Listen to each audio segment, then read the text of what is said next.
الحمد لله نحمده ونستعينه ونستغفره ونؤمن به ونتوكل عليه ونعوذ بالله من شرور أنفسنا ومن سيئات أعمالنا من يهده الله فلا مضل له ومن يضلله فلا هادي له ونشهد أن لا إله إلا الله وحده لا شريك له ونشهد أن سيدنا وحبيبنا وشفيعنا وسندنا محمدا عبده ورسوله صلى الله تعالى عليه وعلى آله وأصحابه وبارك وسلم تسليما كثيرا كثيرا أما بعد فأعوذ بالله من الشيطان الرجيم بسم الله الرحمن الرحيم قل هل يستوي الذين يعلمون والذين لا يعلمون إنما يتذكر أولو الألباب وقال الله تبارك وتعالى وعلم آدم الأسماء كلها ثم عرضهم على الملائكة فقال أنبئوني بأسماء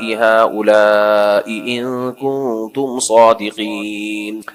قرآن مجید کی چند آیات تلاوت کی ہیں۔ اللہ تعالیٰ سے دعا ہے اللہ تعالیٰ صحیح طرح سے بات کہنے کی، سننے کی، سمجھنے کی، اور پھر ہم سب کو اللہ تعالیٰ عمل کی توفیق عطا فرمائے۔ اللہ تعالیٰ نے انسان کو جو تمام مخلوق پہ ترجیح دی ہے، اس ترجیح کی وجہ یہ ہے کہ انسان کے اندر علم کی صلاحیت اللہ نے رکھی ہے۔ علم کا مطلب جاننے کی صلاحیت۔ جانوروں کے اندر بھی یہ صلاحیت ہوتی ہے مگر بہت ہی محدود۔ جانور بھی سکھانے سے کچھ حد تک چیزیں سیکھ جاتے ہیں، زیادہ نہیں سیکھ پاتے وہ، لیکن سیکھنے کی جو غیر معمولی صلاحیت ہے وہ اللہ تعالیٰ نے صرف اور صرف انسان کے اندر رکھی ہے۔ تو اسی بیس پہ اللہ تعالیٰ نے انسان کو تمام مخلوق پر فضیلت دی۔ یہ جو میں نے آیت پڑھی ہے قرآن مجید کی، اللہ تعالیٰ نے جب فرشتوں کو کہا کہ آدم کو سجدہ کرو تو فرشتوں کو اعتراض ہوا وَيَسْفِكُ الدِّمَاءَ، یہ زمین میں خون بہائے گا۔ تو اللہ تعالیٰ نے کیا فرمایا، میں اس کے بارے میں وہ کچھ جانتا ہوں جو تم نہیں جانتے۔ اور پھر آدم علیہ السلام کو بنانے کے بعد اللہ تعالیٰ نے تمام اشیاء آدم علیہ السلام کو تمام اشیاء کے نام سکھائے اور فرشتوں کو کہا کہ تم ان چیزوں کے نام بتاؤ۔ تو فرشتے نہیں بتا پائے، اور آدم علیہ السلام نے جب بتائے تو اللہ نے فرشتوں سے کیا فرمایا، الم اقل لکم، میں نے تمہیں کہا نہیں تھا میں وہ کچھ جانتا ہوں جو تم نہیں جانتے۔ تو معلوم یہ ہوا کہ انسان کی جو فضیلت ہے نا وہ علم کی بیس پر ہے۔ اب جتنا زیادہ صاحب علم ہوگا اتنا زیادہ صاحب فضیلت ہوگا۔ اچھا، اللہ نے انسان کو علم کی صلاحیت دی، تو آپ کا کیا خیال ہے کسی کے اندر صرف صلاحیت ہونے سے فضیلت مل جاتی ہے اس کو؟ ایک آدمی میں دولت کمانے کی صلاحیت ہے مگر نہیں کماتا، اور دنیا کو بتاتا پھرتا ہے میرے اندر اتنی صلاحیت ہے، میں ہر مہینے کروڑوں روپے کما سکتا ہوں، میرے اندر اتنی صلاحیت ہے، میں یہ کر سکتا ہوں، میں وہ کر سکتا ہوں۔ تو لوگ کیا کہیں گے، بھائی تو کر کے دکھا دے۔ جب تک نہیں کر رہا یہ تو اور بری بات ہے کہ صلاحیت تیرے اندر اتنی ہے اور تو کچھ بھی نہیں کر رہا، تو تجھ سے بہتر تو وہ ہے جس میں صلاحیت ہی نہیں ہے، کم از کم وہ مجرم تو نہیں بن رہا۔ تو اللہ نے انسان کے اندر علم کی صلاحیت رکھی، یہ فضیلت کی بات ہے، لیکن یہ فضیلت کامل جبھی ہوتی ہے جب وہ اس صلاحیت سے فائدہ اٹھائے، صلاحیت سے فائدہ اٹھائے۔ اب خوب اچھی طرح ایک بات کو سمجھیں، اللہ کرے یہ دماغ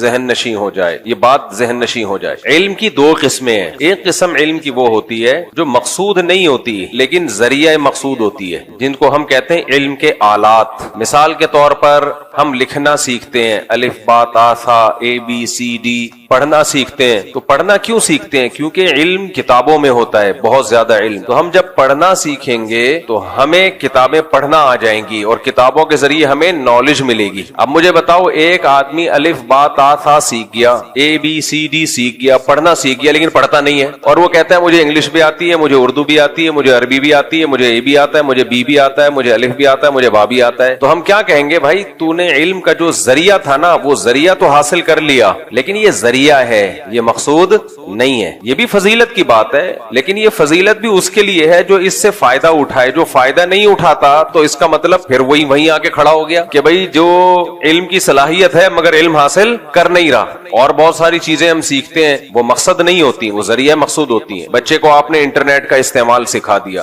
آج کل کمپیوٹر سائنس میں ڈپلومے ہو رہے ہیں، ماسٹرز ہو رہے ہیں، کہا جاتا ہے بھائی کمپیوٹر سائنس میں اس نے ماسٹر کیا ہے، اس نے یہ کیا، اس نے وہ کیا، انجینئر ہے کمپیوٹر سائنس میں، یہ ہو رہا ہوتا ہے نا۔ یہ بھائی کمپیوٹر سائنس میں آپ نے یہ کچھ کرنے کے بعد اس کا آؤٹ پٹ کیا ہے، اس کا ریزلٹ کیا آ رہا ہے؟ وہ علوم جو علم کا ذریعہ ہوتے ہیں ان کو فنون کہا جاتا ہے. فنون ان کو اصطلاح میں کیا کہا جاتا ہے؟ بولیں فنون. وہ مقصد نہیں ہے, اس سے انسان کی فضیلت ثابت نہیں ہوتی ہے. خوب سمجھ لیں اچھی طریقے سے, یعنی وہ والی فضیلت جس کی بیس پہ اللہ نے انسان کو تمام مخلوق پہ فضیلت دی ہے, وہ والی فضیلت ثابت نہیں ہوتی. دوسری فضیلتیں ہو جاتی ہیں, چھوٹی موٹی فضیلتیں. مثال سے بات سمجھاتا ہوں. یہ جو علوم ہے نا جن کو فنون کہا جاتا ہے, فن, یہ بھی دو قسم کے ہیں. اس سے سمجھنے میں آسانی ہوگی. آپ ایک قدیم فنون, ایک جدید فنون. سمجھتے ہو قدیم فنون اور جدید؟ قدیم فن کیا تھا؟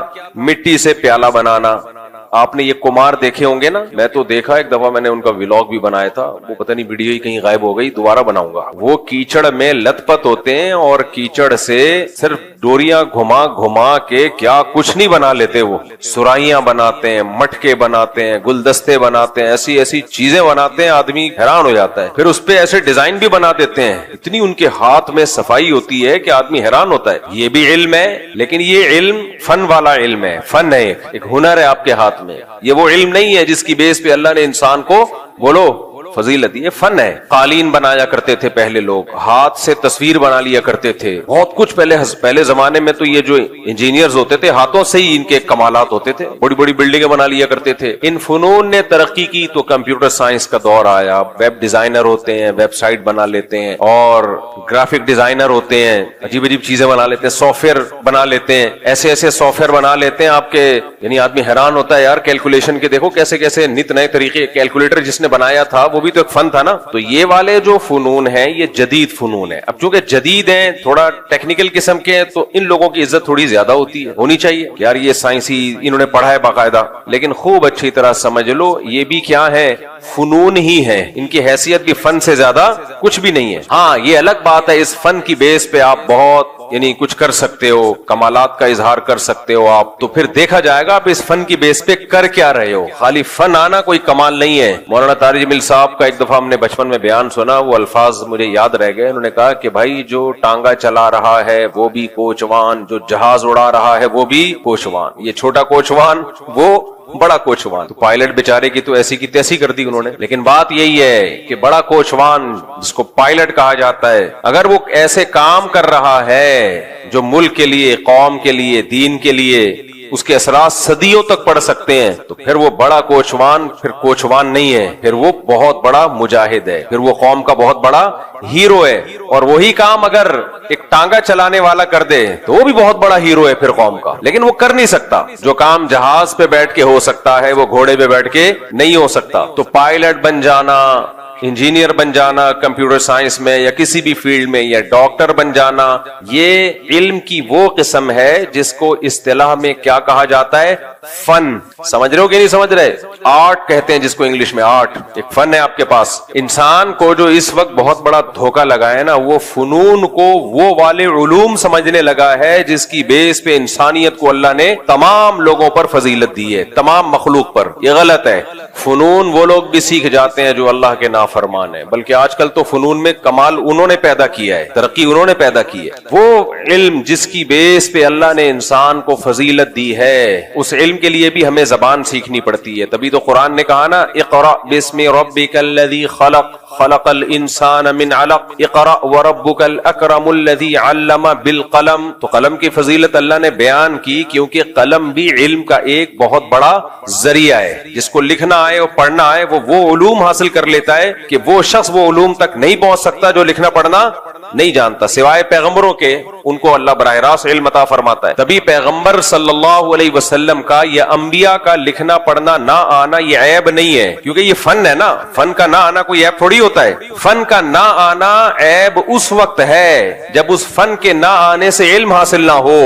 انبیاء کو براہ راست علم ملتا ہے اللہ کی طرف سے, لہذا ان کے پاس کسی فن کا نہ ہونا یہ کوئی عیب کی بات نہیں ہے. میرے اور آپ کے لیے عیب کی بات ہے, کیونکہ ہمیں براہ راست اللہ تعالیٰ سے علم نہیں ملتا. آج اگر کوئی کہتا ہے میں لکھنا پڑھنا نہیں جانتا, اس کا مطلب وہ بالکل فارغ ہے, اسے کچھ بھی نہیں آتا. کیونکہ علم کا بہت بڑا ذریعہ ہمیں کہاں سے ملتا ہے؟ کتابوں سے ملتا ہے, تحریروں سے ملتا ہے. اور انبیاء کو کہاں سے ملتا ہے؟ براہ راست اللہ سے. تو ان کا تو علم کا جو سورس آف نالج ہے وہ بہت اسٹرانگ ہوتی ہے. یہ مثالوں سے میں بات اس لیے سمجھا رہا ہوں کہ آج علم کو کو کم فوکس کیا جا رہا ہے، ذریعے کو زیادہ فوکس کیا جا رہا ہے۔ پڑھا لکھا اس کو سمجھا جاتا ہے جس کو انگلش آتی ہے، پڑھا لکھا اس کو سمجھا جاتا ہے جو کمپیوٹر پہ ٹھش پش بولو کر سکتا ہے، پڑھا لکھا اس کو سمجھا جاتا ہے جو جہاز اڑا سکتا ہے، پڑھا لکھا اس کو سمجھا جاتا ہے جو جس کے پاس ڈگریاں ہیں۔ او بھائی یہ پڑھا لکھا نہیں ہے، یہ بھی ہے لیکن وہ والا پڑھا لکھا جس کو قرآن پڑھا لکھا کہتا ہے۔ دیکھو قرآن تو بڑے بڑے پڑھے لکھوں کو جاہل کہہ کے خطاب کر رہا ہے۔ قرآن نے ایھا الجاہلون کہا نا، قرآن میں مشرکین مکہ کو ایھا الجاہلون جاہلو، حالانکہ وہ تو بہت سے ان میں لکھنا پڑھنا جانتے تھے، بعض نے تو مسلمانوں کو لکھنا پڑھنا سکھایا ہے، لیکن قرآن ان کو کیا کہہ رہا ہے؟ بولو جاہلو۔ بہت سارے پیغمبر دنیا میں آئے تو ان کی قوم کے پاس جو فنون تھے نا، وہ پہاڑوں کو تراش کے گھر بنانا جان لیا کرتے تھے، پہاڑوں کو تراشتے تھے اور پورے پورے محل کھڑا کر لیا کرتے تھے۔ یہ بھی تو ایک نالج تھی کہ نہیں تھی؟ یہ بھی تو ایک نالج تھی، علم تھا، لیکن یہ علم کون سا علم تھا؟ فن والا، فنون، ایک آرٹ تھا کہ پہاڑوں کو کھودیں گے اور پہاڑ کے اندر پورا محل بنا دیں گے۔ مجھے اور آپ کے پاس یہ علم نہیں ہے، حتیٰ کہ جو پیغمبر آئے ان کو بھی نہیں یہ فن آتا تھا، لیکن قرآن کیا کہہ رہے ہیں؟ فَرِحُوا بِمَا عِندَهُم مِّنَ الْعِلْمِ، ان کے پاس جو فنون تھے اس علم کی بیس پہ وہ تکبر کرنے لگے اور پیغمبروں کا مذاق اڑانے لگے کہ ہمیں تو یہ بھی آتا ہے آپ کو یہ نہیں آتا، ہمیں تو یہ بھی پتا ہے آپ کو معاذ اللہ یہ بھی نہیں پتا۔ کیونکہ ترقی کی نا ان قوموں نے، ترقی اپنے فنون کی بیس پہ کی، جن فنون کی بیس پہ ترقی کی تو انہی فنون کی بیس پہ وہ پیغمبروں کا مذاق اڑانے لگے۔ نبی کریم صلی اللہ علیہ وسلم، صحیح مسلم کی حدیث، آپ صلی اللہ علیہ وسلم نے صحابہ کرام سے کو جب دیکھا کہ وہ تعبیر نخل کرتے ہیں مدینہ منورہ میں، یعنی کھجور، نر کھجور کا بھور ڈالتے ہیں مادہ کھجوروں پہ، اس سے کھجور بہت پیدا ہوتی ہے، تو آپ صلی اللہ علیہ وسلم نے ارشاد فرمایا کہ ایسا مت کرو، صحابہ نے نہیں کیا، اس سے پیداوار کم ہو گئی۔ تو صحابہ نے شکایت کی کہ یا رسول اللہ ہم نے آپ کے مشورے پر عمل کیا اور پیداوار کم ہو گئی، تو آپ صلی اللہ علیہ وسلم نے فرمایا انتم اعلم بامور دنیاکم منی، تم دنیا کے معاملات مجھ سے زیادہ بہتر جانتے ہو، وانما انا بشر مثلکم، میں تمہاری طرح کا انسان ہوں، میں جب تمہیں دین کے بارے میں کسی بات کا حکم دوں تو اس کو بجا لاؤ، اور جب دنیا کے بارے میں حکم دوں انتم اعلم بامور دنیاکم منی، تو دنیا کے معاملات تم مجھ سے زیادہ جانتے ہو۔ کہتے ہیں کہ جو نبی کی باتیں ہیں نا، وہ باتیں ہی نبی کی نبی ہونے کی دلیل۔ آج کوئی چھوٹا سا پیر بن جائے نا، یہ ٹاپک سے ہٹ رہا ہوں لیکن ہٹنے دو تھوڑا سا پیر بن جائے نا، پھر اس کے دعوے دیکھو، مارکیٹ میں ہول سیل کے حساب سے پیر و مرشد ہیں، پتھر اٹھاؤ پیر نکلے گا، یہ میرے مرشد ہیں، یہ میرے اس کے مرشد، یہ فلانے کے مرشد، یہ ڈمکانے کے مرشد۔ مرشدوں کے حالات دیکھو، مرشد کو پتا ہوتا ہے میرے اوپر کیا حالات گزر رہے ہیں، مرشد کبھی غلط بات کر ہی نہیں سکتا، مرشد سے پوچھ کے شادیاں ہو رہی ہیں، مرشد سے پوچھ کے طلاقیں ہو رہی ہیں، مرشد سے پوچھ کے کاروبار ہو رہے ہیں، وہ مرشد ہے۔ کہ اس ایک انسان سب کچھ نہیں ہو سکتا، مرشد دوائیں بھی مرشد دیتے ہیں، جو مرشد کا اوریجنل کام ہے وہ نہیں کر رہے، باقی سارے کام مرشد۔ جو مرشد کا کام تھا لوگوں کے ظاہر باطن کی اصلاح کرنا، ظاہر باطن کی، ظاہر کے مطلب کیا؟ کبیرہ گناہ چھڑوا دینا، نمازوں کی پابندیاں کروا دینا، داڑھی رکھوا دینا، مرشد کی مرید میں اگر کوئی عورت ہے تو اس سے پردہ کروا دینا، شوہر کا فرما بردار بنوا دینا، اس کے اخلاق درست کروا دینا، حرام چھڑوا دینا، کاروبار میں رشوت لیتے ہو رشوت چھڑوا دینا، یہ ونس اپون اے ٹائم پیر و مرشد کا کام ہوا کرتا تھا۔ ونس اپون اے ٹائم، سمجھ میں آ رہی ہے بات کہ نہیں آ رہی؟ پہلے زمانے میں پیر کسے کہا جاتا تھا؟ پیر اسے کہا جاتا تھا، دیکھو انگریزوں میں بھی پیر و مرشد ہوتے ہیں، وہ اس کو کہتے ہیں کاؤنسلنگ کرنے والا، مینٹور، وہ اس کو کیا کہتے ہیں؟ یہ ہمارا مینٹور ہے۔ ہر دور میں انسان کو تربیت کی ضرورت ہوتی ہے، ہر دور میں خود سے بہت مشکل ہوتا ہے، بہت ساری چیزوں میں ہدایت کی ضرورت ہوتی ہے۔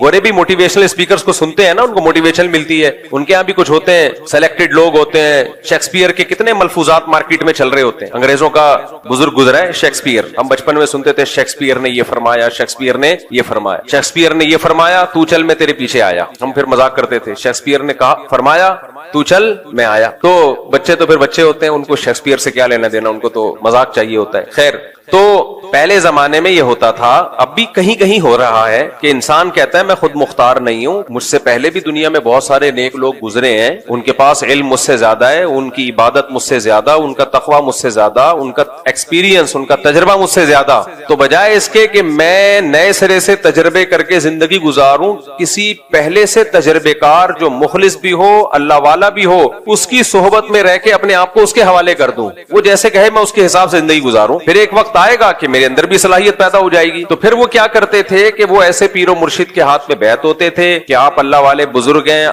آپ سے پہلے بزرگوں کی طرف سے اجازت بھی ملی ہوئی ہے بیعت کرنے کی, انہوں نے آپ پر اعتماد کیا ہے, گویا کہ آپ سرٹیفائیڈ ہیں ان کی طرف سے, تو گدی نشین ہیں آپ ان کے, تو ہم اب آپ کے ہاتھ پہ بیعت ہو کے اپنے آپ کو آپ کے حوالے کریں گے. اور کس چیز میں حوالے کریں گے کہ بھائی ہم سے یہ گناہ نہیں چھوٹتے, ہمارے اندر اللہ کا اتنا خوف پیدا ہو جائے کہ ہر صغیرہ کبیرہ گناہ سے ہمیں توبہ کی توفیق مل جائے, اور ہمارے باطن سے حسد, بغض, کینہ, دنیا کی محبت یہ نکل جائے. یعنی جیسے آپ اللہ والے ہیں, اللہ کرے ہم بھی ایسے ہی بن جائیں. اس صحبت سے انسان بن جاتا ہے. دنیا میں سب سے پاورفل جو موٹیویشن ہے نا, پتہ ہے کیا ہے؟ وہ صحبت. کسی نیک آدمی کے ساتھ رہ لو, اس سے زیادہ پاورفل تبدیل کرنے والی دنیا میں کوئی چیز ہے نہیں. اور آج انہی بزرگوں کا مذاق اڑا کے ان کی حیثیت ہی ختم کر دی. نئے نئے جو اسکالرز مارکیٹ میں آ رہے ہیں, تو صحابہ کیوں بنے بھائی؟ سید الانبیاء صلی اللہ علیہ وسلم کی صحبت میں. تعلیمات تو ہمارے پاس بھی ہیں, نبی کی حدیثیں ہمارے پاس بھی ہیں, نبی کا دیا ہوا قرآن آج بھی محفوظ ہے یا نہیں ہے؟ کیا خیال ہے بھائی؟ لیکن میں اور آپ میں سے کوئی ان تعلیمات کو فالو کر کے صحابی بن سکتا ہے؟ نہیں بن سکتا بھائی. انہوں نے نبی کی صحبت میں ٹائم گزارا ہے, وہ کیفیات پیدا ہی نہیں ہو سکتی ہماری جو صحابہ کی تھی. ناممکن ہے. نوح علیہ السلام کا بیٹا کافر تھا, نوح علیہ السلام نے اس کی فکر نہیں کی ہوگی ہدایت کی؟ بولو, پیغمبر سے زیادہ پاور کسی کی تبلیغ میں ہو سکتی ہے؟ کوئی ایک پہلو بھی نوح علیہ السلام نے اپنے بیٹے کی تربیت کا چھوڑا نہیں ہوگا, کیونکہ انبیاء ہر لحاظ سے کامل ہوتے ہیں. اس کے باوجود کیسا بدبخت طوفان اپنی آنکھوں سے دیکھ رہا ہے, پھر بھی ایمان نہیں لے کر آیا. نوح علیہ السلام نے بتایا کہ اس وقت بارش ہوگی, طوفان آئے گا. پہلے کوئی محکمہ موسمیات والا کہ جو محکمہ ہی اتنا فعال نہیں تھا, جب بارش آنا شروع ہوئی تو یقین ہو جانا چاہیے تھا کہ میرے والد اللہ کے پیغمبر ہیں. انہوں نے بتایا تھا طوفان آئے گا, اور دیکھو آنا شروع ہو گیا. لیکن اپنی آنکھوں سے طوفان دیکھ رہا ہے. نوح علیہ السلام نے آخری بار موقع دیا, آ جا میری کشتی میں. کیا بھائی چلا جاتا, احتیاطاً چلا جاتا. کیا خیال ہے؟ یار چانس تو ہے, لیکن کیسے دلوں پہ مہر لگی ہے. کیا کہہ رہا ہے؟ سآوی الی جبل یعصمنی من الماء, میں قریب پہاڑ پہ چڑھ جاؤں گا جو مجھے پانی سے بچا لے گا. نوح علیہ السلام نے کہا لا عاصم اليوم, آج اللہ کے عذاب سے بچانے والا کوئی بھی نہیں ہے. اور اسی دوران ایک بڑی لہر آئی اور اس کو ڈبو دیا اس کو. تو یہ کیوں نوح علیہ السلام کا بیٹا اتنا سخت دل کیوں تھا؟ صحبت جو چاروں طرف اس کو ملی ہے وہ نیک لوگوں کی, بولو, نہیں تھی, وہ برے لوگوں کی صحبت تھی. چاروں طرف غیر مسلم, چاروں طرف اللہ کے باغی. نوح علیہ السلام کا بیٹا ان کے ہاتھوں سے نکل گیا. لوط علیہ السلام کی بیوی, لوط علیہ السلام نے نکاح سے پہلے بھی دیکھا ہوگا نا, تحقیق کی ہوگی. کیا خیال ہے؟ یا وہی ایسے ہی نکاح کر لیا ہوگا, جہاں سے بھی پیغام آیا بس نکاح کر لیا؟ کیا پیغمبر یہ غلطی کر سکتے ہیں؟ کتنا سوچ بچار کے بعد نکاح کیا آپ نے. جو جس چیز سے نوح علیہ السلام قوم کو روک رہے ہیں, لڑکوں سے بدفعلی, اسی میں لوط علیہ السلام کی بیوی مخبر بنی ہوئی ہے,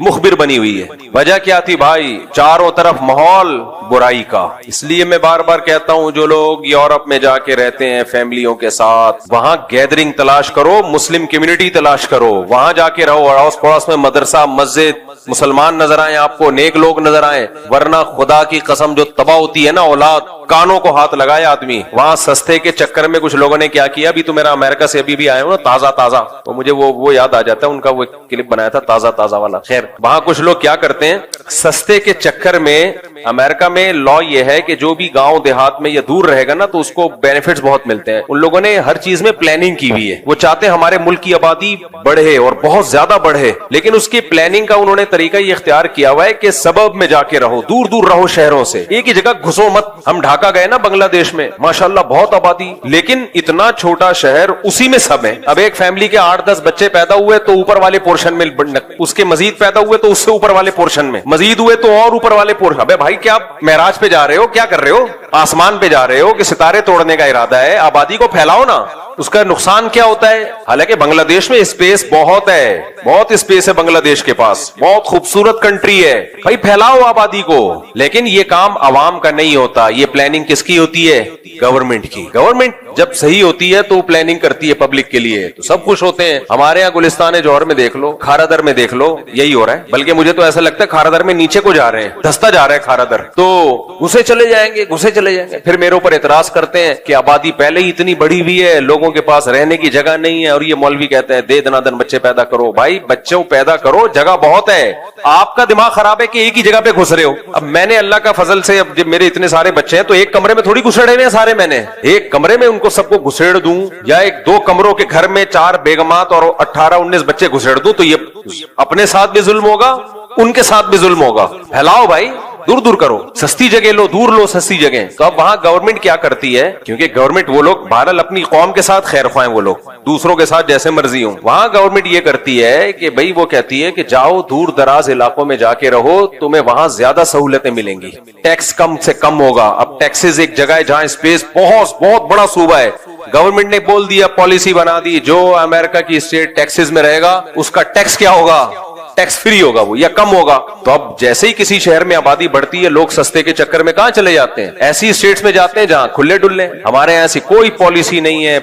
ایک زمانے میں تو پورے پاکستان کی آبادی کراچی کی طرف رخ کر رہی تھی, پھر یہاں حالات خراب ہوئے تو تھوڑا سا باہر ہوگا, ورنہ سب کراچی کراچی کراچی کراچی. ماشاءاللہ کراچی ہے بھی ایسا برکت والا شہر, تو سب آ کے یہاں کیا نتیجہ نکلے گا میرے بھائی, پھر اوپر جاتے رہیں گے جاتے رہیں گے جاتے رہیں گے, فلیٹوں میں گھسے, کھڑکیوں سے نکل کے گر رہے ہیں. تو خیر کہاں سے کہاں میں چلا گیا. تو بنگلہ دیش میں ڈھاکہ شہر کی آبادی اتنی ہے کہ وہاں کی گورنمنٹ کو چاہیے کہ اس جیسا ایک اور شہر آباد کرے, اور بولے اب اس شہر میں رہنے کی مزید کسی کو اجازت نہیں ہے. یہ پلاننگ کون کرتی ہے, حکومت کا کام ہے. تو ہمارے ملکوں میں چاہے پاکستان ہو, چاہے انڈیا ہو, چاہے بنگلہ دیش ہو, ہم ہیں تو تینوں ایک ہی ماں باپ کی اولاد نا.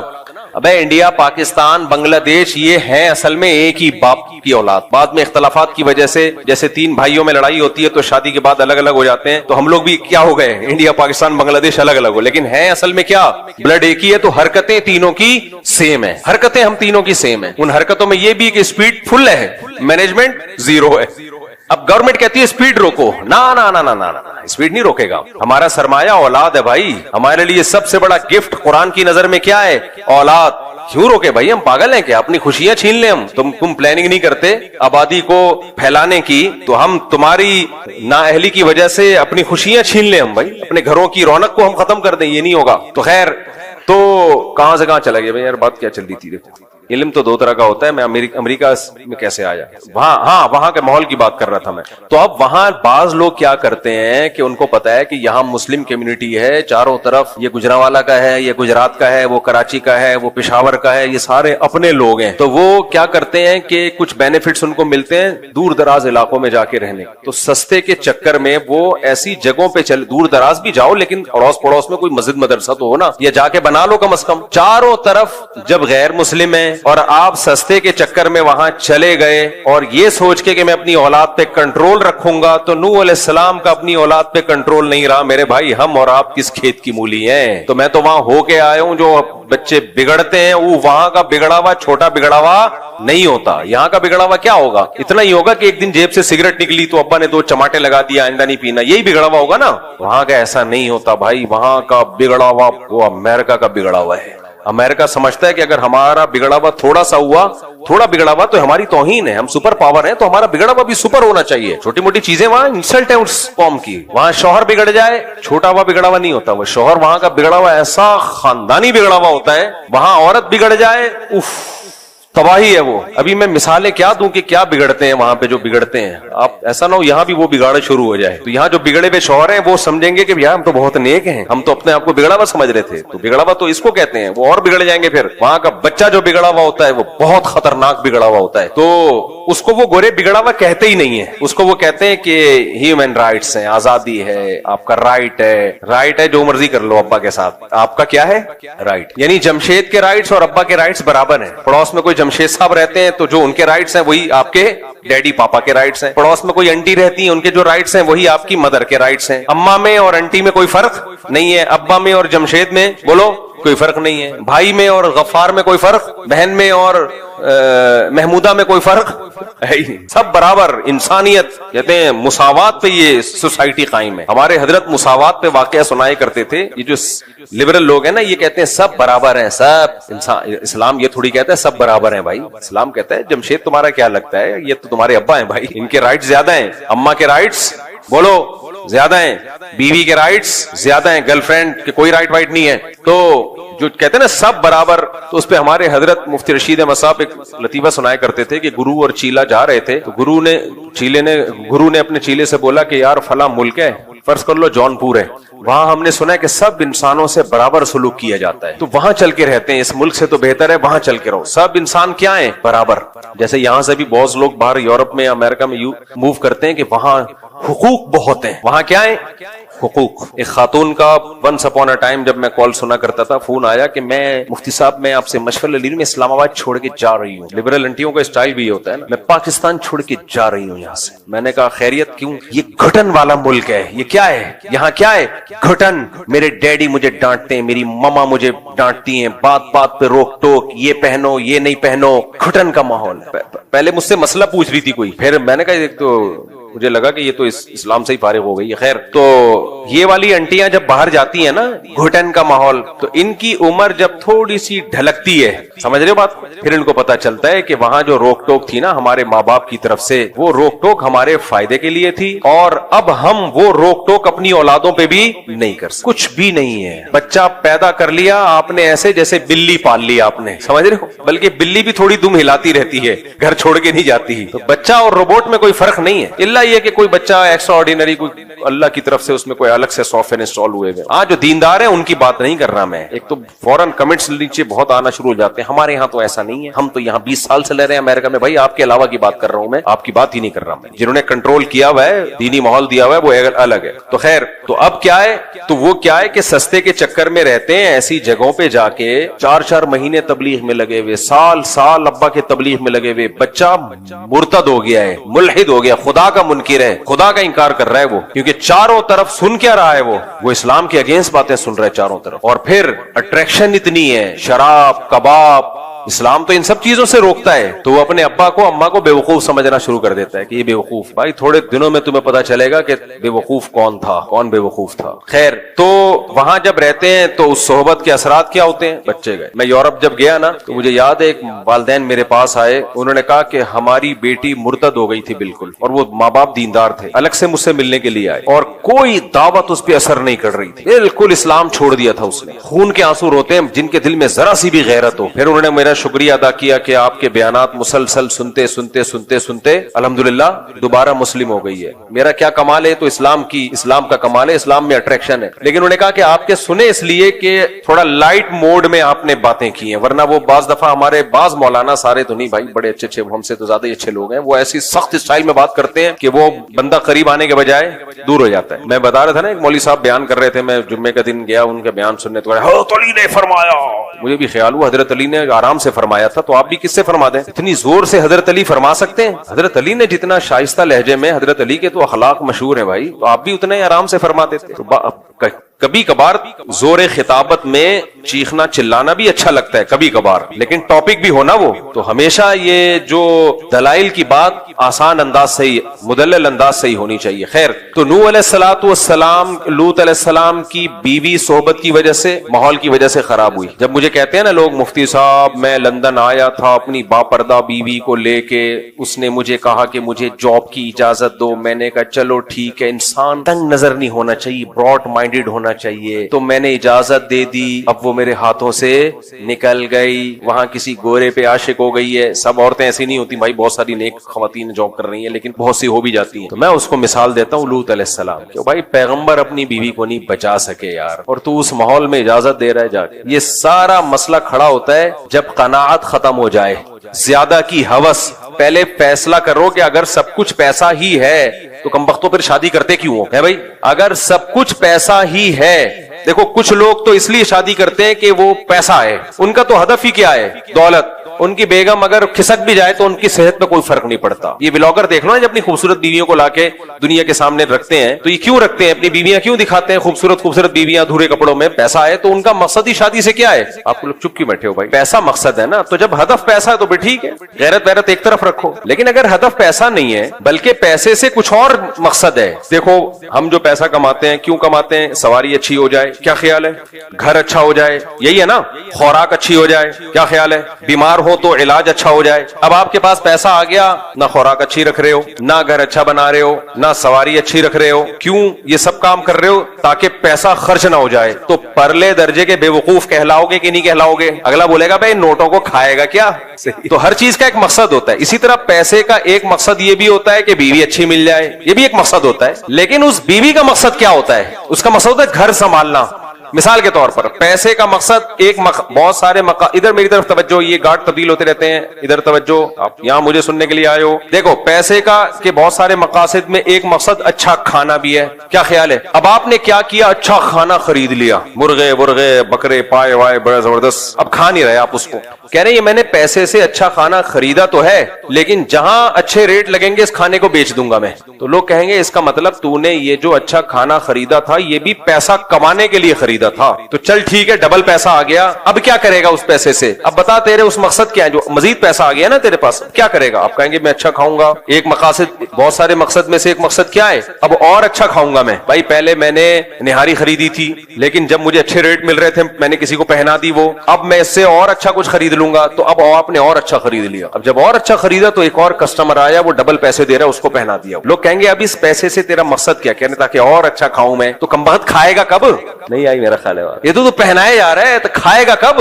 تو آپ کہہ رہے ہیں پیسہ بہت بڑی طاقت ہے. تو طاقت ہے جب اس سے کچھ کھا تو پیسے کے مقاصد میں گاڑی ہے, اب گاڑی آپ نے خریدی, فوراً پہنا دی کسی کو, چلا نہیں رہے اس کو, پھر خریدی پہنا دی. تو لوگ کہیں گے تیرا گاڑیوں کا بزنس ہے, تو اپنے لیے بھی تو کوئی گاڑی رکھ. اپنے لیے نہ تو گاڑی رکھ رہا ہے, نہ تو گھر بنا رہا ہے, نہ تو کھانا اچھا کھا رہا ہے, تو اس کا مطلب تو پیسے کو خدا سمجھتا ہے. تو خوب سمجھ لو, جیسے پیسے میں یہ ساری چیزیں مقصد ہوتی ہیں, تو پیسے سے ایک مقصد یہ بھی ہوتا ہے کہ شادی ہو جائے میری مناسب جگہ پر. غریب آدمی کو کوئی دیتا ویتا نہیں ہے آج کل, اور دے بھی دے تو خرچے پورے ہونا مشکل ہو رہے ہوتے ہیں اس کے لیے. تو آپ نے پیسہ کمایا کہ یار شادی ہو جائے گی, نفقہ آسانی سے اٹھا لوں گا میں. اب اس شادی جب آپ کی ہوئی ہے تو شادی سے جیسے کھانا جب آپ نے خریدا تھا تو اس کا مقصد کیا تھا؟ اس کو بیچنا یا کھانا؟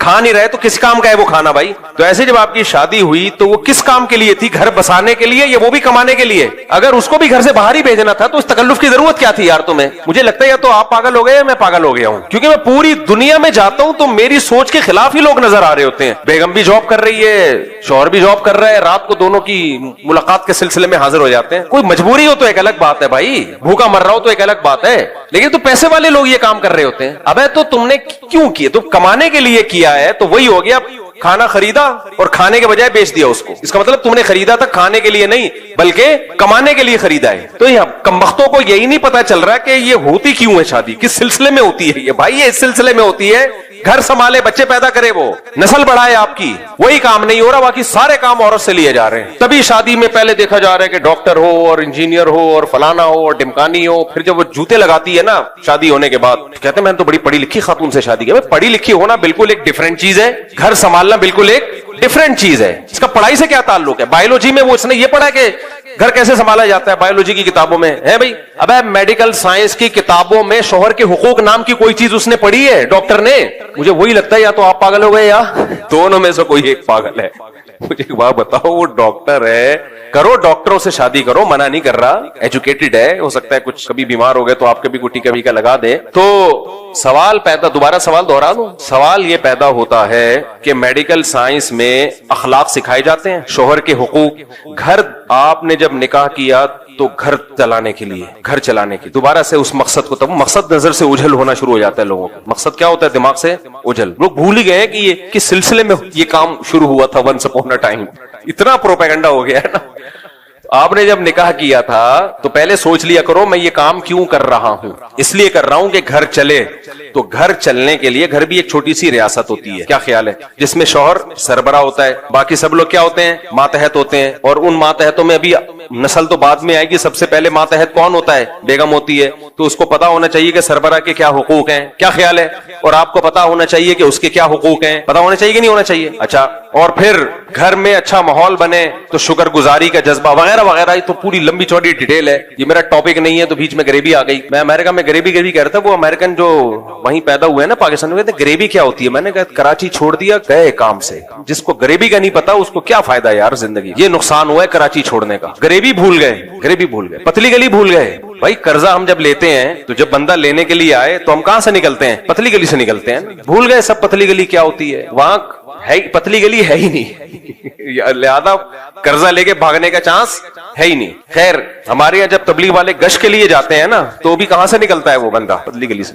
گندی گلی بھی کہتے ہیں اس کو پتلی، سارے محلے والے اس میں اوپر سے کچرا ڈال رہے ہو. خیر تو دوبارہ میں اسی بات کی طرف آتا. اب ڈاکٹر چاہیے مجھے، انجینئر چاہیے مجھے، فلانی چاہیے مجھے، ڈمکانی چاہیے. کمبخت تو کیوں کر رہا ہے یہ سب کچھ؟ گھر چلانے کے لیے اگر چاہیے تو بایولوجی کی کسی کتاب میں گھر چلانے کا طریقہ، میڈیکل سائنس کی کسی کتاب میں گھر چلانے کا طریقہ نہیں لکھا ہوا. یہ پڑھا ہی نہیں ہے اس نے تو گھر چلے گا کیسے؟ پہلے زمانے میں بہشتی زیور دیے جاتے تھے.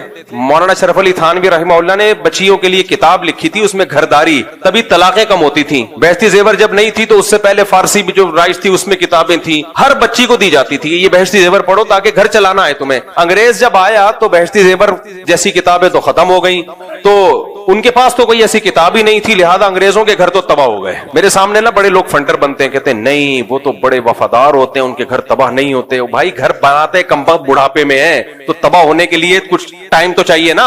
اب بڈھا بڈھی کیا تباہ کریں گے؟ وہ 18 سال میں شادی کرو پھر گھر چلا کے دکھاؤ ہمارے لوڈے لپاڑوں کی طرح. ہمارا نوجوان جب اس کا ٹیسٹوسٹیرون لیول بالکل ہائی پہنچا ہوا ہوتا ہے نا، اس وقت وہ شادی کرتا ہے اور بیوی سے وفا کرتا ہے. دادا نانا بن کے مرتا ہے وہ. گورا یہ ظرف دکھا دے، اور عورت بھی وفا کرتی ہے اپنے شوہر کے ساتھ، ان میں نہیں ہے یہ ظرف. وہ سارے ادھر ادھر سارے تجربے کر کے 50 55 60 سال میں جا کے بھی سب نہیں کر رہے ہوتے. کچھ لوگ کہتے ہیں چلو شادی بھی کر لیتے ہیں. تو گھر ور ان کا ہے ہی نہیں تو وہ کہاں سے کتابوں میں پڑھائیں گے بھائی گھر کیسے بچایا جاتا ہے، گھر چلانے کے سسٹم کیا ہوتا ہے. اب ہمارے یہاں مسلمانوں میں بھی یہ چیزیں آ رہی ہیں. مسلمانوں کو کمبخت نہیں کہنا چاہیے. ان بیچاروں کو یہ پتہ ہی نہیں چل رہا کہ یہ اللہ نے یہ نظام بنایا کیوں ہے. تو کہہ رہے ہوتے ہیں میں ڈاکٹر چاہیے، میں فلانی چاہیے. بھائی انسان کی بچی ہونی چاہیے. مرد میں تو پھر بھی یہ ضروری اس لیے ہے کہ وہ کماتا ہے تو کچھ ہوگا، ہنر تو کمائے گا نا. عورت میں تم نے کیا کرنا ہے؟ باقی تعلیم دو عورت کو 100 دفعہ دو، ہم نے منع نہیں کیا، لیکن گھر اس تعلیم سے نہیں چلے گا. یہ ذہن میں رکھنا. بچیوں کو ڈاکٹر بھی بناؤ، انجینئر بھی بناؤ، سائنٹسٹ بھی بناؤ، 100 دفعہ بناؤ، ہم اس کے خلاف نہیں ہے. لیکن یہ توقع مت رکھنا کہ یہ سائنٹسٹ بن جائے گی یا انجینئر بن جائے گی یا ڈاکٹر بن جائے گی تو یہ گھر اچھی طرح چلائے گی، بچوں کی اچھی تربیت کر لے گی. یہ دماغ خراب ہے. ہماری مائیں اور جو پہلے مائیں گزری ہیں ان کے گود سے جو بچے پیدا ہوئے ہیں وہ بہت باصلاحیت بچے پیدا ہوئے ہیں، علماء صلحاء اور بڑے بڑے لوگ پیدا ہوئے ہیں. وہ ان کے پاس یہ نالج نہیں تھی، اور بہشتی زیور پڑے ہوئے ہوتے تھے. انہوں نے سمجھ رہے ہو چند اخلاقی چیزیں ان کو معلوم ہوتی تھیں جو آج کی نئی جنریشن کو یہ معلوم نہیں ہے. حیض و نفاس تک کے تو مسائل، طہارت کے احکام تک نہیں آتے آج کل بچیوں کو. بلکہ نہ صرف یہ کہ ان کے پاس گھر چلانے کی صحیح تعلیم نہیں ہے بلکہ الٹا غلط تعلیم ہے، گھر تباہ کرنے کی تعلیم ہے. میرا جسم میری مرضی، یہ والی تعلیم ہے ان کے پاس. شوہر نے اگر تھپڑ لگا دیا، غلط لگایا، تو تم بھی جواب میں آگے سے اسی طرح کھینچ کے چماٹا اس کے منہ پہ چپکا دینا. یہ والی ایجوکیشن ہے جو کہاں دی جا رہی ہے؟ یونیورسٹیوں میں دی جا رہی ہے. ساس کی ذرا بھی خدمت نہیں کرنا. ساس کون ہوتی ہے تمہیں کچھ کہنے والی؟ یہ والی تعلیم کہاں پڑھائی جا رہی ہے؟ بولتے کیوں نہیں یار، چپ کے بیٹھے ہوئے. یہ ہے یونیورسٹی. حالانکہ یہ کتاب میں نہیں لکھا ہوا ہوتا، لیکن یہ پروفیسر صاحب غریبی میں، جیسے میں بہت ساری چیزیں بیان کے دوران غریبی میں چلا رہا ہوتا ہوں، تو پروفیسر صاحب تعلیم کے ساتھ ساتھ یہ چیزیں کیا چلا رہے ہوتے ہیں؟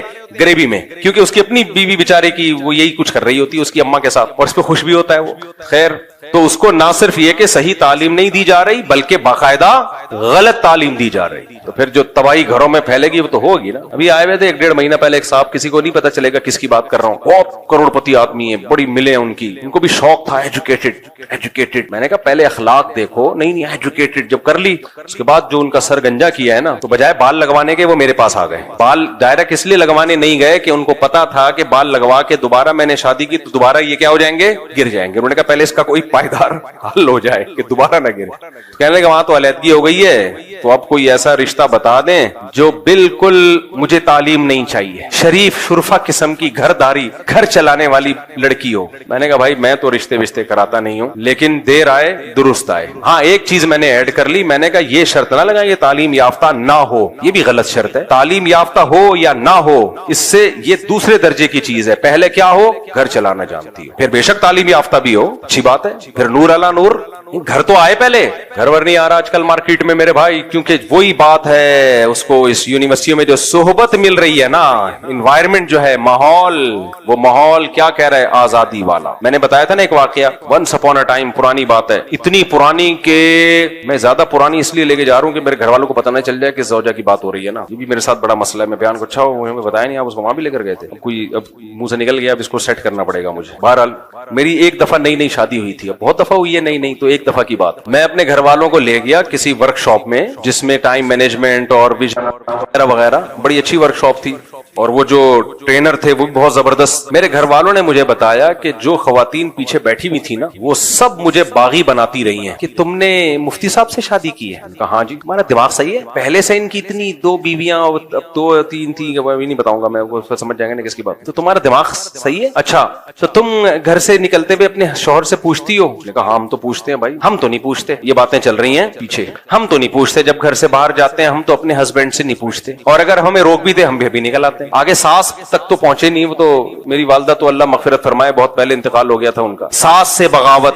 تو میں نے کہا بھائی یہ ورک شاپ میں جو وہ اچھی باتیں سکھا رہے ہیں وہ باتوں کا اثر نہیں ہوگا. اثر کس کا ہوگا یہ یاد رکھو. درس میں کوئی کتنی اچھی باتیں کر رہا ہو نا, جو لوگ سن رہے ہوتے ہیں ان پر اس درس کا اتنا اثر نہیں ہوتا. یہ جو دائیں بائیں لوگ بیٹھے ہوئے کان بھر رہے ہوتے ہیں نا, یہ زیادہ مؤثر ہوتا ہے. اس درس کی 2 ٹکے کی حیثیت نہیں چھوڑتے وہ. میرے گھر والوں کو اللہ جزائے خیر انہوں نے مجھے بتا دیا کہ یہ چل رہا ہے مارکیٹ میں. مجھے بتا رہے ہیں کہ بھائی یہ شادی سے پہلے آپ 100 دفعہ سمجھاؤ کہ مت کرو, جب ہو گئی ہے تو پھر کسی کو یہ کہنا کہ کیوں کی اور تمہارا دماغ خراب, یہ تو گھر توڑوانے والی بات ہے کہ نہیں ہے. پھر میں جہاں بھی گیا ہوں یہی باتیں, گھر والے جس گھر والوں کو بھی لے کر گیا ہوں ہر دفعہ یہی کہ سب پوچھتے ہیں تمہارا دماغ خراب ہے, آپ نے کیوں کی. جب میں نے دوسری کی تو میری پہلی زوجہ کو ورغلانے کی کوشش کی, اس نے ایکسپٹ کر لیا کہ چلو ہو گئی ہے. لیکن جہاں دعوت پہ جائیں, خواتین جو بیان سن رہی ہیں ان کے علاوہ کی بات کر رہا ہوں, کہ آپ کے ہسبینڈ نے دوسری کی, آپ کو برا نہیں لگا؟ اس نے کہا لگا تھا. کیا کرتے, برداشت کیا, اللہ کا حکم ہے, اب اجازت دی اللہ نے, تو اب ہمارے ساتھ تو صحیح چل رہے ہیں تو برداشت کر لی. ہم تو کبھی بھی برداشت نہ کریں. آپ میں کوئی کمزوری ہوگی یقیناً, ورنہ میاں کا دل ایسے نہیں ہے کسی عورت کی طرف جاتا. عورت میں حالانکہ میں چیخ رہا ہوں بھائی کوئی خرابی نہیں ہے, بس اجازت دی اللہ نے.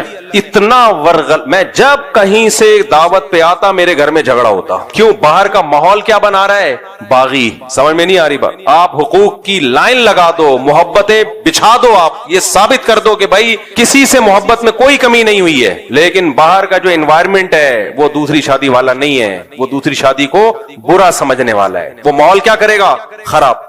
میں اتنا پریشان ہوا تھا کہ یار میں سعودیہ لے کے بھاگ جاؤں. تو یہ بھی ایک فائدہ ہوا ماحول سے. مجھے یاد ہے ایک دفعہ گلشن اقبال میں ہم رہ رہے تھے, تو وہاں کوئی خاتون تھی جو سعودی عرب میں رہ کر آئی تھی. انہوں نے گھر والوں کو بتایا تو نارمل ہے سعودی عرب میں, کوئی اتنی ٹینشن کی بات نہیں ہے. وہاں کیا ہوا, حالات بہتر ہونا شروع ہو گئے. تو یہ ساری مثالیں میں کیوں دے رہا ہوں, یہ سمجھانے کے لیے کہ سب سے پاورفل موٹیویشن صحبت کی ہوتی ہے. آج بہت ساری مائیں شکایتیں لے کر آتی ہیں بچوں کی, ہمارا بچہ اسلامک اسکول میں پڑھ رہا ہے, اتنا اچھا اسکول, اتنی بھاری فیس, بچہ فوج فلمیں دیکھ رہا ہے, سگریٹ پی رہا ہے. میں کہتا ہوں اسکول اسلامی ہے, سارے بچے اسلامی نہیں ہیں. پتہ نہیں کہاں سے بچے لا کے ہو سکتا ہے بٹھا دیے ہوں, اور وہ آپ کے بچے کو موبائل میں چیزیں دکھا رہے ہیں. اسکول بھی دیکھا کرو کیسا ہے, آگے ماحول دیکھا کرو, اس کے ارد گرد بچے کون بیٹھے ہوئے ہیں. تبھی حتی الامکان ہم تو کہتے ہیں ہوم اسکولنگ کی طرف لے کر آؤ, لیکن پھر بچوں کو تھوڑا لڑکوں میں کھیلنے بھی تو بیلنس کرنا ہوتا ہے نا. بالکل ہی لڑکوں سے ہٹا دو گے کہ کہیں کوئی بری صحبت نہ ملے تو پھر وہ چھوئی موئی بن جاتا ہے, پھر وہ ویسے ہی اس میں نسوانیت پیدا ہو جاتی ہے. تو اس میں بیلنس اعتدال سے لے کے چلنا ضروری ہے. تو خیر ہم اصل موضوع کی طرف جلدی سے آتے ہیں. تو میں یہ بات کر رہا تھا میرے بھائی, صحابہ کرام جیسے ہم بن نہیں سکتے, کیونکہ انہوں نے, صحابہ نے کس کی صحبت اٹھائی ہے, نبی کریم صلی اللہ علیہ وسلم. تو اس سے پتہ چلتا ہے کہ اہل اللہ کی صحبت, یا جو جتنا بڑا بزرگ ہوگا اس کی صحبت سے جو کچھ حاصل ہوتا ہے وہ کسی طریقے سے حاصل نہیں ہو سکتا. تو اس لیے ہمیشہ سے لوگ اللہ والوں سے تعلق قائم کرتے تھے, ان کی صحبت میں رہتے تھے, ان جیسا بننے کی کوشش کرتے تھے. آپ سخاوت کے کتنے بیانات کر دو, انسان میں سخاوت پیدا نہیں ہوتی. کچھ دن سخی لوگوں کے ساتھ گزار لو, آدمی خود بخود کیا بن جاتا ہے, سخی. آپ نے دیکھا ہوگا کچھ قومیں سخاوت میں مشہور ہیں, کچھ کنجوسی میں مشہور ہیں. کیوں؟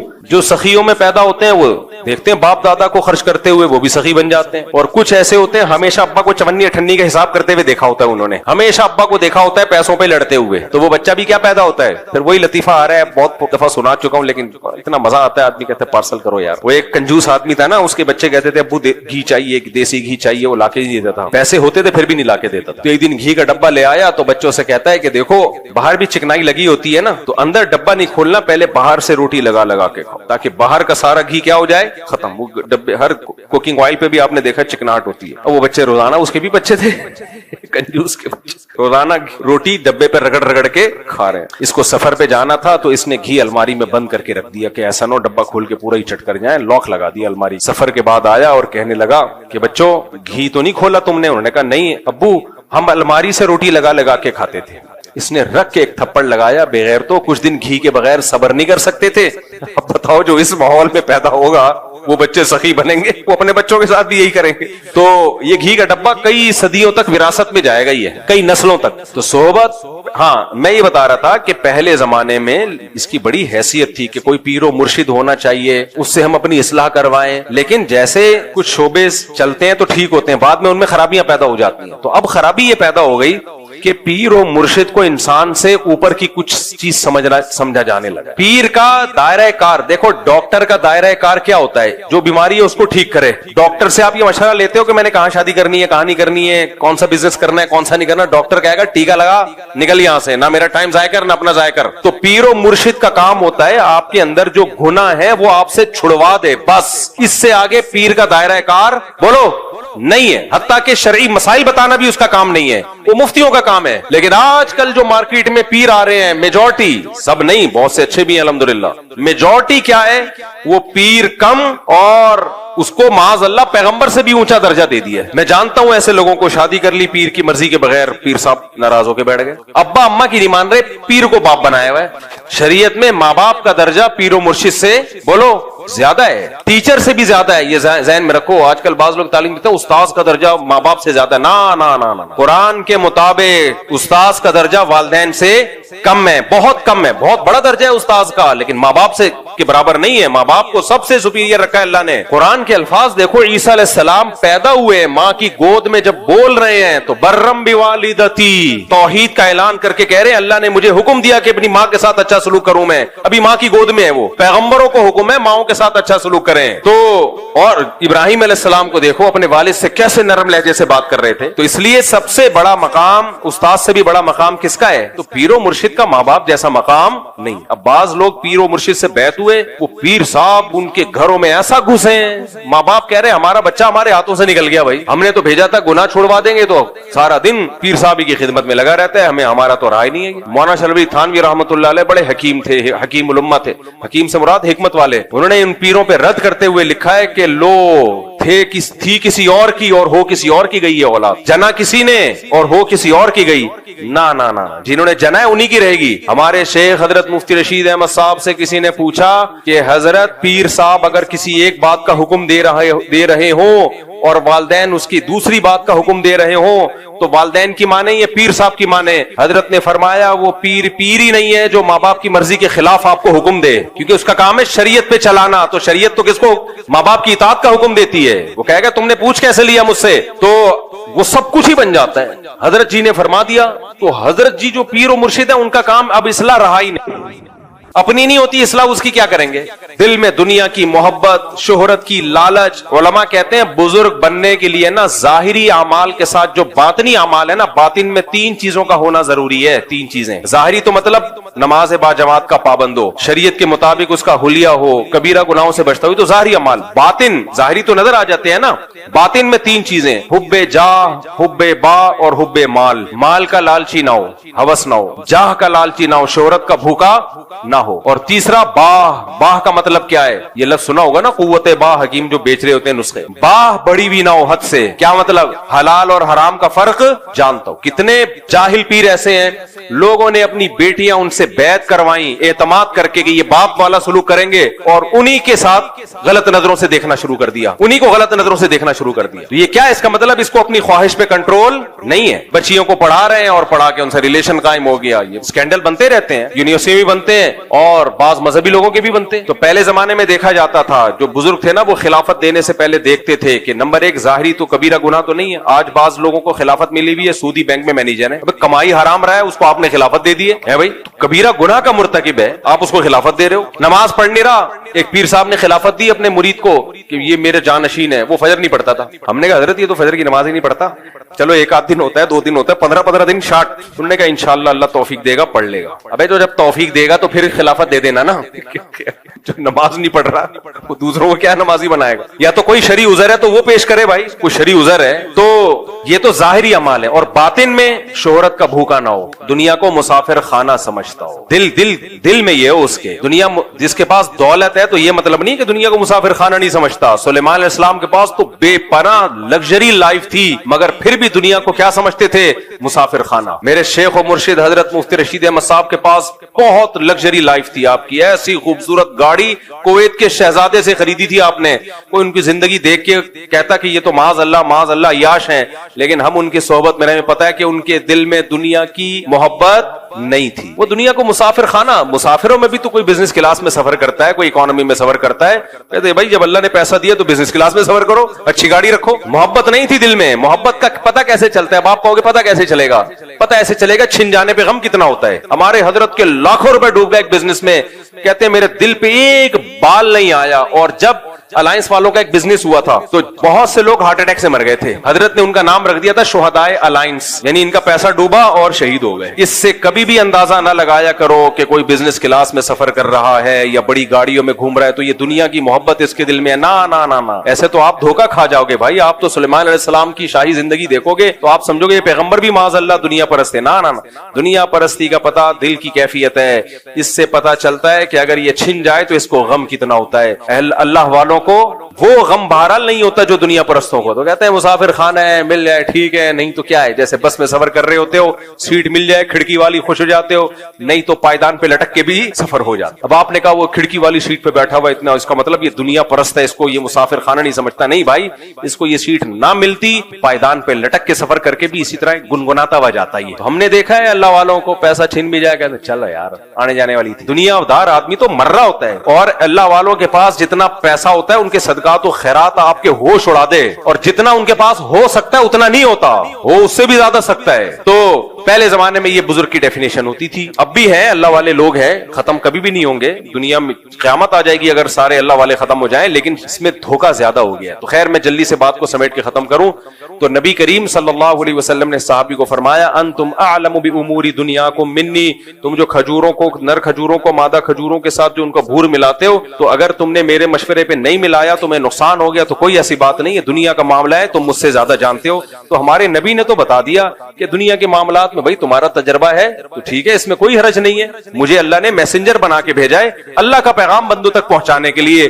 کھجوریں کیسے زیادہ بڑھیں گی اور کم ہوں گی یہ میرا موضوع نہیں ہے. تو میں یہ بتا رہا تھا آج کل پیروں کو یہ خود یہ بات ہمارے نبی کے نبی ہونے کی دلیل ہے, خود یہ بات نبی کے نبی ہونے کی دلیل ہے. دیکھو جو سچا ہوتا ہے اس کا دعویٰ کلیئر ہوتا ہے, جو جھوٹا ہوتا ہے وہ روزانہ پینترے بدلتا ہے. مرزا غلام احمد قادیانی کے دعوے آپ اس کی کتابوں سے اٹھا کے دیکھو, روز چینج ہوتے تھے. کبھی کہتا تھا میں ذلی نبی ہوں, کبھی کہتا تھا میں سچی مچی کا اوریجنل نبی ہوں, کبھی کہتا تھا میں وہی مسیح موعود ہوں جو عیسیٰ علیہ السلام نے آنا تھا وہ میں ہی ہوں, کبھی کہتا تھا میں امام مہدی ہوں. کسی ایک بات پہ ٹکا نہیں ہے وہ, کیونکہ جھوٹے آدمی کو فیور چاہیے جس طرح جو بن پڑے. دیکھو منکرین حدیث جو پرویزی فرقہ ہے نا, مفتی رشید احمد صاحب نے ان پر ایک کتاب لکھی ہے. اس میں یہ جو پرویز تھا نا, جو جس نے حدیث کا انکار کیا ہے, ایک جگہ اس نے دعویٰ کیا کہ حدیث سرے سے حجت ہی نہیں ہے. دوسری کتاب میں حضرت نے اس کا قول نقل کیا ہے, دعویٰ کیا کہ حدیث حجت تو ہے لیکن جن ذرائع سے ہم تک پہنچی وہ قابل اعتماد نہیں ہے. تیسری جگہ اس نے دعویٰ کیا کہ حدیث حجت تو ہے اور قابل اعتماد بھی ہے لیکن صرف صحابہ کے لیے. حضرت نے فرمایا یہ ایک ہی آدمی, ایک تنظیم کے مختلف آدمی نہیں ہے, ایک ہی آدمی کے 3 متضاد دعوے ہیں. اس سے پتا چلتا ہے کہ اس کا مقصد لوگوں میں کنفیوژن پیدا کرنا ہے. یہ بالکل ایسے جیسے پروفیسر غامدی صاحب وہ کیا کرتے ہیں, حدیث حجت نہیں ہے, حدیث تاریخی کتابیں ہیں, لیکن جب اپنا استدلال کرنا ہوگا قرآن کے اگینسٹ تو بخاری کی حدیثیں پیش ہوں گی, مسلم کی حدیثیں پیش ہوں گی. بھائی آپ ایک جگہ ٹکتے کیوں نہیں ہو؟ آپ جب آپ کو فیور چاہیے تو بخاری بھی آ رہی ہے, مسلم بھی آ رہی ہے, اور جب آپ کو فیور نہیں چاہیے تو یہ تو تاریخی کتابیں, ان کی کوئی حیثیت نہیں ہے. بخاری مسلم میں ہے نا آف اللحا, داڑھی بڑھاؤ, رکھنے کا نہیں ہے بڑھانے کا ہے. غامدی صاحب نے کہا بڑھانا ضروری نہیں ہے. صحیح مسلم, بخاری مسلم میں عیسیٰ ابن مریم آسمانوں پہ ہیں. لَيُوشِكَنَّ أَن يَنزِلَ فِيكُمُ ابْنُ مَرْيَمَ حَكَمًا وَعَدْلًا. پورے عربی الفاظ پڑھ کے سنا رہا ہوں میں. ضرور بھی ضرور تم پر عیسیٰ ابن مریم آسمان سے نازل ہوں گے. بخاری میں بھی ہے, مسلم میں بھی ہے, حدیث کی تمام کتابوں میں ہے. فیکسر الصلیب, صلیب کو ختم کر دیں گے, ویقتل الخنزیر, دنیا سے خنزیر کا خاتمہ کر دیں گے, ویضع الجزیہ, اور جہاد میں جزیے کو ختم کر دیں گے. اتنی واضح حدیث, لیکن جب جناب غامدی صاحب کے سامنے جاتی ہے کہتے ہیں حدیث تاریخی کتابیں ہیں. تو یہ بھائی ایک جگہ آپ ٹک نہیں رہے ہو. جب میں بھی کینیڈا امریکہ میں تھا نا تو خاتون بڑی اگریسو ہوئی ہوئی تھی, غامدی صاحب کا کلپ سنا, آپ کیا 4 شادیاں کرتے رہتے ہو, یہ تو غزوہ احد میں بچیاں شہید ہو گئی تھیں, وہ سارے کچھ لوگ شہید ہو گئے تھے تو بچیاں یتیم ہو گئی تھیں, ان کے لیے اسلام نے کہا 4 کرو. میں نے کہا محترمہ, ان کو تو جواب نہیں دیا, میں نے کہا میں جا کے جواب ریکارڈ کرواؤں گا کہ یہ آپ نے پروفیسر غامدی صاحب کی دلیل سنی ہے, قرآن میں صاف طور پر 4 شادیوں کا تذکرہ ہے. تو غامدی صاحب نے کہا غزوہ احد میں کچھ ایسا ہوا تھا جس کی وجہ سے اجازت دی گئی تھی, تو ضرورت کے وقت اس اجازت سے فائدہ اٹھایا جا سکتا ہے. یہ کہاں سے نکالا آپ نے؟ یہ تو بخاری کی حدیث ہے, حضرت عائشہ کہہ رہی ہیں نا, اور اس کا مطلب بھی وہ نہیں ہے جو آپ بیان کر رہے ہیں, وہ مطلب کیا ہے وہ ایک الگ بحث ہے, لیکن آپ استدلال قرآن کے خلاف کہاں سے کر رہے ہو؟ بخاری کی حدیث سے کر رہے ہو. تو اجماعی مسئلہ ہے, اس میں جب آپ نے قرآن کی مخالفت کرنی ہے تو پھر بخاری کا سہارا, جب نہیں کرنی تو بخاری کی کوئی حیثیت نہیں ہے. تو بھائی ایک جگہ نہیں, جو بھی اس ایک جگہ, ان کا مقصد کنفیوژن پیدا کرنا, ہر مسئلے میں کنفیوژن پیدا کر دینا. تو ہمارے نبی کریم صلی اللہ علیہ وسلم کی سیرت دیکھو, جو پہلے دن دعویٰ تھا آخری دن بھی وہی. پہلے دن بھی انما انا بشر مثلکم, بشر ہوں, انسان ہوں, میرا کام اللہ کا پیغام تم تک پہنچانا ہے. نہ میں عالم الغیب ہوں, لو کنت عالم الغیب لاستکثرت من الخیر, اگر میرے پاس غیب کا علم ہوتا مجھے کبھی نقصان نہ ہوتا. تم دیکھتے ہو مجھے نقصان بھی ہوتا ہے, اس کا مطلب نہیں ہے میرے پاس غیب کا علم اور مجھے کوئی نقصان نہ ہوتا. اور میں قل سبحان ربی, میرا رب ہر عیب سے پاک ہے. تم جو مجھے کہتے ہو کہ نہریں جاری کر دیں, یہ کر دیں, وہ کر دیں, بھائی میں خدائی کا دعویٰ تھوڑی کر رہا ہوں, میں تو اللہ کا پیغام تم تک پہنچاؤں. پیغام بھی کیا ہے؟ حلال و حرام کا علم, اللہ کا پیغام. کھجوروں میں برکت, کھجوریں کیسے بڑھتی ہیں کم ہوتی ہیں, یہ میرا موضوع نہیں ہے, اس میں مجھ سے غلطی بھی ہو سکتی ہے. دیکھو بخاری کی حدیث ہے, خدا کی قسم یہ ایسی نبوت پر ایسی جاندار دلیلیں ہیں نا, یہ حدیثیں ایسی جاندار دلیلیں. جب بھی کوئی شخص جھوٹ بولتا ہے نا وہ اتنا کلیئر نہیں ہوتا, اتنا صاف نہیں ہوتا. وہ صحیح بخاری کی حدیث ہے, نبی کریم صلی اللہ علیہ وسلم فجر کی نماز پڑھانے کے لیے آئے, اقامت ہو چکی تھی. آپ نے کیا فرمایا؟ لوگ تو اس کو توہین سمجھیں گے لیکن یہ تعظیم نبی ہے, یہ تعظیم نبی ہے. آپ نے فرمایا یا ایھا الناس انما انا بشر مثلکم, اے لوگو میں تمہاری طرح کا انسان ہوں, انسا کما تنسون, ایسے بھولتا ہوں جیسے تم بھول جاتے ہو. پھر آپ نے فرمایا مجھ پہ غسل فرض ہے اور میں غسل کرنا بھول گیا. پھر آپ گئے, غسل کر کے آئے اور آپ کے بالوں سے پانی ٹپک رہا تھا اور آپ نے نماز پڑھائی ہے. بے داغ سیرت اسی کو کہا جاتا ہے. آج جاہل پیروں کو دیکھو, شو سرکار کو دیکھو, ان جاہل پیروں کو دیکھو, یہ اپنے بارے میں, یہ تو ان سے, اور یہ جتنے اس ٹائپ کے اور بہت سارے پیر ہیں, کوئی ایک نہیں ہے, وہ تو شفت و مشہور ہو گیا. تصوف کی لائن میں جو خرابیاں ہیں, پیر کو پتہ نہیں کیا سمجھ رہے ہیں, نہ یہ بھول سکتا ہے, نہ اس سے غلطی ہو سکتی ہے, نہ یہ غلط مشورہ دے سکتا ہے, نہ اسے اونگ آتی ہے, نہ اسے نیند آتی ہے. وہ گور شاہی مرا تھا تو انہوں نے کہا مرا نہیں, یہ غار میں چلا گیا ہے, نہ یہ مرتا ہے. پیغمبر کے بارے میں قرآن کہہ رہا ہے انک میتون و انہم میتون, ہے نبی آپ پر بھی موت آئے گی, ان پر بھی موت واقع ہوگی. کل نفس ذائقۃ الموت, ہر نفس نے موت کا ذائقہ چکھنا ہے. کیسی بے داغ سیرت سید الانبیاء صلی اللہ علیہ وسلم کی, تبھی تو آپ کا دین چلا ہے اور چلتا رہے گا قیامت تک. تو خیر میں یہ عرض کر رہا تھا کہ یہ جو علم ہے نا, کھجوروں میں کیسے برکت ہوتی ہے, اس علم, یہ وہ علم نہیں ہے جس کی بیس پر انسان کو وہ فضیلت ملتی ہے جس پہ وہ فرشتوں پہ مقام لے گیا. ہاں اس کی اپنی الگ سے فضیلت ہے, کیونکہ اگر پتہ ہی نہیں چلے گا پیداوار میں اضافہ کیسے ہو رہا ہے تو ہم سب بھوکے مر جائیں گے. لیکن یہ جو انسان کو, ایک چھوٹی سی مثال دوں نا, میں اکثر واقعہ سناتا ہوں. ایک آدمی, ایک مولانا صاحب تھے, وہ کشتی میں بیٹھے تو انہوں نے ملا سے پوچھا کہ تم نے دین کا علم حاصل کیا؟ انہوں نے کہا نہیں. انہوں نے کہا کمبخت, تو نے آدھی زندگی برباد کر دی اپنی. آگے جب کشتی ڈوبنے لگی تو انہوں نے کہا مولوی صاحب آپ کو تیرنا آتا ہے؟ انہوں نے کہا نہیں. کہا تو پوری برباد کر دی آپ نے. تو اس علم کی اہمیت کا انکار نہیں ہے. میڈیکل سائنس کا علم بھی ضروری ہے, کھجوریں کیسے زیادہ پیداوار, زراعت کا علم بھی ضروری ہے, لیکن میرے بھائی جو فضیلت جس بیس پہ ملے گی وہ علم ہے جو پیغمبروں کے پاس ہوتا ہے. اور آج کل وہ علم مارکیٹ سے کیا ہو رہا ہے, شارٹ. ڈاکٹر انجینئر بنانے پہ پورا زور لگایا ہوا ہے اور حلال و حرام کا طہارت تک کے مسائل نہیں آتے. تبلیغ والے ایک دفعہ گئے تو انہوں نے کہا, یونیورسٹی کے طالب صاحب نے پوچھا کہ غسل کے کتنے فرض ہیں؟ اس نے کہا 3 فرض. یہ بڑے خوش ہوئے کہ چلو یار کون کون سے, کہنے تولیہ, صابن اور بالٹی. خواتین کو حیض و نفاس کے مسائل معلوم نہیں ہے, مردوں کو نماز کے مسائل معلوم نہیں ہے, سدا صاحب کب واجب ہوتا ہے, زکوٰۃ کب فرض ہوتی ہے, رمضان کا روزے کے حکام کیا ہیں, حج کے طریقے, حج میں جا کے ایسے ایسے کام الٹ پٹانگ قسم کے کر رہے ہوتے ہیں, آدمی حیران ہوتا ہے بھائی یہ کیا کر رہے تھوڑا سا تو پڑھ لیتے. تو ایک علم وہ ہوتا ہے جو اللہ تک پہنچنے کا ذریعہ ہے. پھر اچھا انسان کسے کہتے ہیں اللہ کی نظر میں؟ اچھا توحید کیا ہے یہی نہیں پتا بہت سے لوگوں کو. الہ کسے کہتے ہیں, معبود کسے کہتے ہیں؟ تو اس لیے میرے بھائی تھوڑا سا اس علم کو بھی کیا کر لو, تھوڑا سا اس کو بھی ٹائم دے دو. اللہ سمجھنے کی عمل کی توفیق عطا فرمائے. وما علینا الا